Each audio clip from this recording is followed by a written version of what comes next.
We, mmesikia huyo wakili mwenye ameongea? Na ni wakili ambaye ni wakili mkubwa, anajulikana.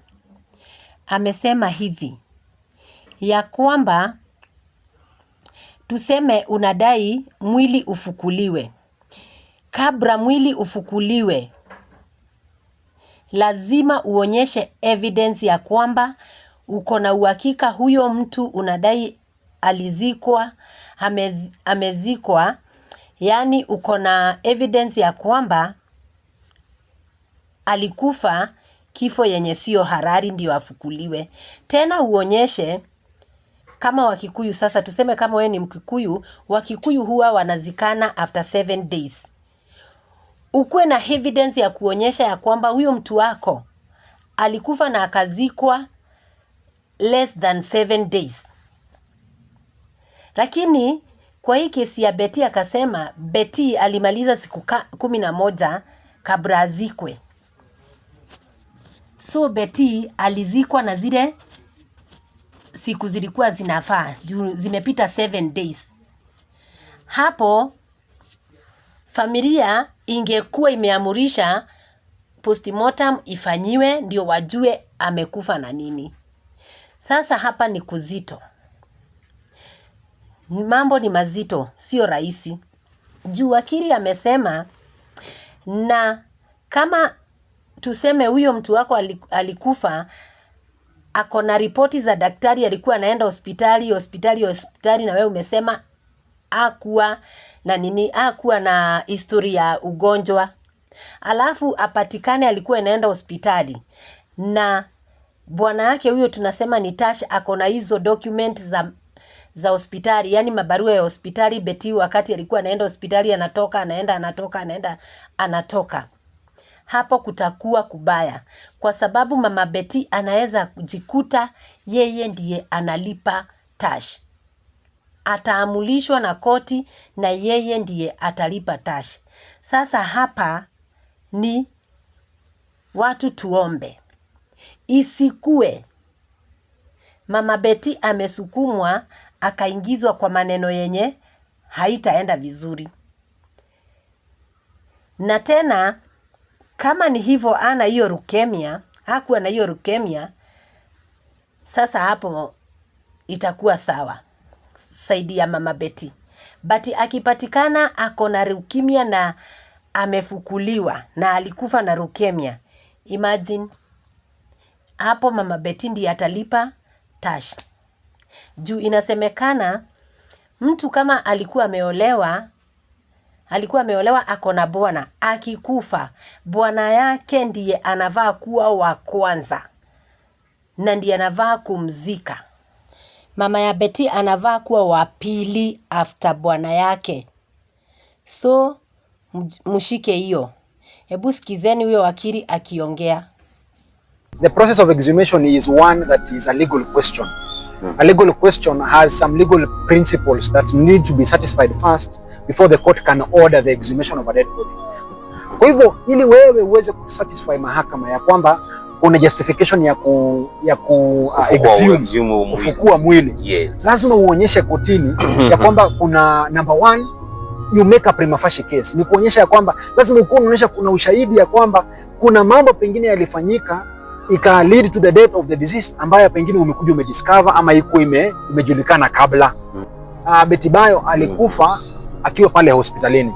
So kuna a medical opinion that was drawn by the doctor at the time.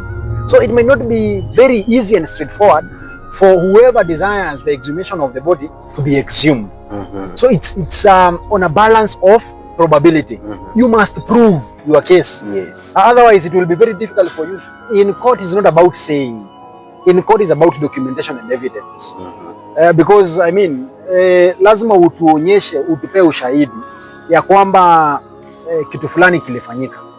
Zaidi ya hayo, kuna wale ambao watakuwa kistakiwa. Ni wale wapendwa wa Betty. Kwa sababu kuna kitu inatangwa sepulchral rights.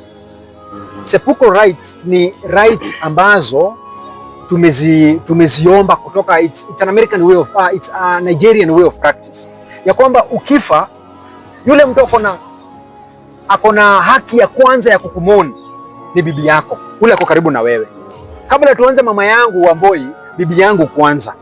Yeye ndiye kuna zile zinaweza sepulchral rights, the first and superior rights za mourning. So huyu mama Betty Bayo ingawaje akona haki pia as the mother of the deceased, lakini sepulchral rights zake they don't rank superior to the husband or the husbands that were there. No, Tash and Kanyari. So inamaanisha akienda pale akiomba exhumation lazima atakuwa kistaki people who have superior rights than her. So atakuwa kistaki, atastaki pengine Tash, astaki Kanyari na astaki kama ni investigative agency. Ndio atakuwa kionyesha ya kwamba hawa kama ni DCI ama Inspector General wa polisi walikuwa melala, hakuchukua hatua venye anafaa kisheria. So akiwastaki wale watakuwa na jukumu pia juu wanaweza taka walitaka arrest in peace. Arresting in peace ni kumzika na asifukuliwe. So wataleta ushahidi kuonyesha ya kwamba number one, pengine wewe unasema alizikwa haraka. Desturi na kimila za Kimkikuyu ni yazikwa, mtu anazikwa pengine baada ya wiki moja. Alizikwa baada ya siku 11. So the allegation that alizikwa haraka ili kufunika ama kuficha kitu fulani does not hold water. So unaona hiyo tayari imekuwa debunked. Shakuwa debunked. Haya, ya kitu ya pili unaangalia wanasema mambo na ati medical records hakuna. So unapata watu wengi, hata mimi nikiugua mamangu hatajuagi kama nimeugua. Ukiuliza mamangu mimi nakuwa mbuheri wa afya. Lakini kuna wakati fulani nakuwa pengine na changamoto zingine. Yes. So yule mtu ako karibu na mimi ndio maana tumekuambia hizo sepulchral rights. Zile zina rank superior. Yule ako karibu na mimi ndiye anajuanga mambo yangu mengi. Unaweza pata huyo alikuwa karibu na Betty, ako na medical records. So akisema hakukuwa, hawa wanaweza kuja waseme ndio hizi. Kwa sababu utapata hawa wamekuambia amekuanga na leukemia, pengine hawana ushahidi. Haya, huyo anakuambia hakuwa na leukemia, pengine kuna ushahidi ya kuonyesha alikuwa na leukemia. So your word against mine, now we weigh on the basis of the evidence ile itakuwa presented. Akona haki kikatiba by dint of her relationship with the deceased Betty Bayo kustaki hospitali kama ni AR ama ni Kenyatta ili apate information. Now this information will be important.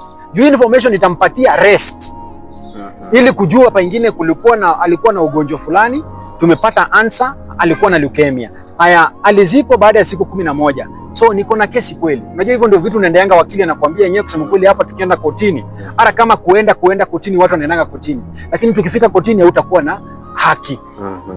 Unaweza ambiwa kesi yako imetupiliwa nje na ulipe gharama, ulipe sasa huyu wale ulikuwa umestaki akina Tash na akina Kanyari ama mtu mwingine yule. So mama Betty Bayo should be very careful with ile barabara na chukua. Yes, anafaa kuanza na vitu kama disclosures. Unajua, you begin from known, you go to unknown. Yes. But if you want to move from an unknown position, unataka kuingia, ni kama kuanza kukimbia kwa giza. Haya madai yote yanatoka kwa hawa family members kwa sababu kuna a real battle ahead of us on succession dispute ya estate ya the late Betty Bayo.